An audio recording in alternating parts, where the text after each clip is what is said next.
People say, well, I can't afford to be armed, I can't afford to be in the militia. One, go to Dunham's. Two, get a copy of the low-budget militia for free from Lou over here and say it doesn't cost a lot. It costs more to not be involved. The cost of not having a gun or not coming here is a hell of a lot higher than the cost of being here. And on that note about people not being here, some of us, myself included sometimes, tend to grumble that there are not enough people here. Where's the rest of the guys? You know, today is UN Day, but tomorrow is St. Crispin's Day.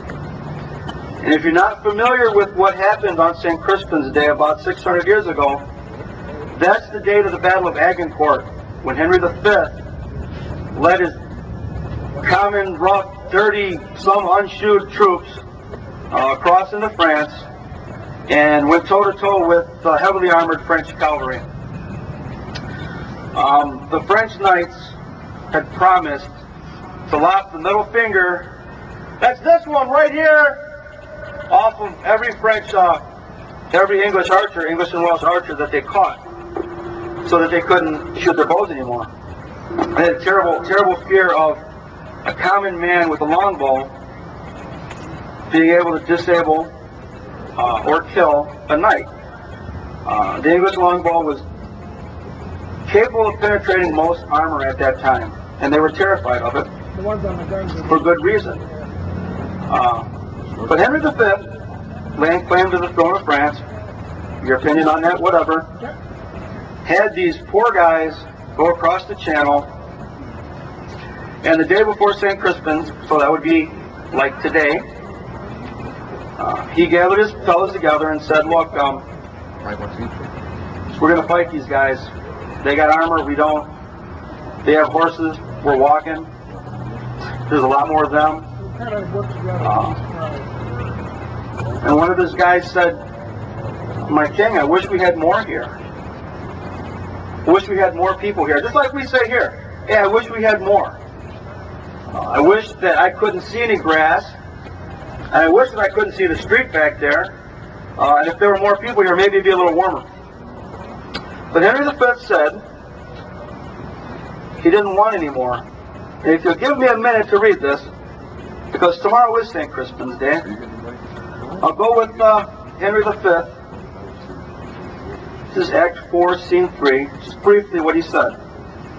If we are marked to die, we are now to do our country loss, and if to live, the fewer men, the greater share of honor. God's will, I pray thee, wish not one man more. By Jove, I am not covetous for gold, nor care I who doth feed upon my cost. It yearns me not if men my garments wear, such outward things dwell not in my desires. But if it be a sin to covet honor, I am the most offending soul alive. No faith, my cause, wish not a man from England, God's peace. I would not lose so great an honor as one man more, methinks, would share from me.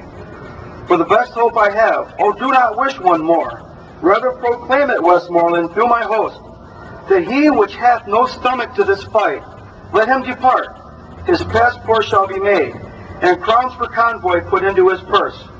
We would not die in that man's company, that fears his fellowship to die with us. This day is called the Feast of Crispian.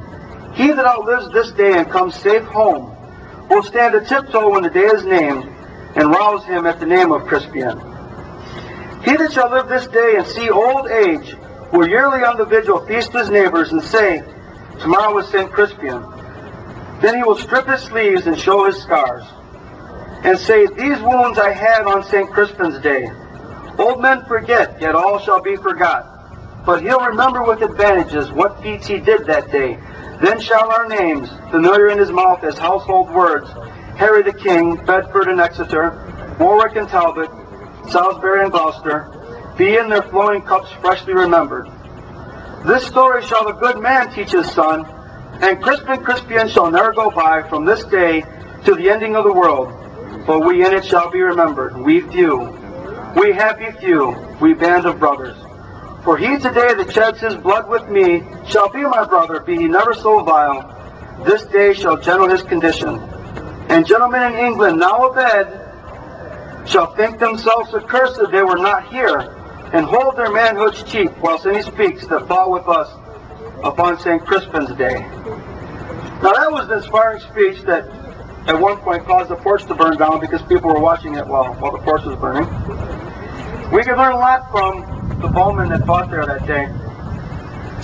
They were just common guys called out to fight, just wanted to go on with their lives, but they had their duty.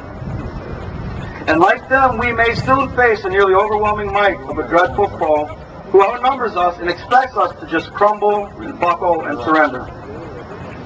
One can imagine the plight of these bowmen with little or no armor, standing in the cold, some without shoes, wet, tired, hungry. He knew the enemy was coming in full force. He knew he stood little realistic chance of surviving a charge by the heavily armored French nobility. Yet on that October day, probably colder and wetter than this one, back in 1415, the bowmen stood their ground. They stood their ground and they held their positions. They stood side by side with their brothers. They stood before the coming French cavalry. They held their ground and they let their arrows do their talking for them. They held fast on that day long ago because they believed.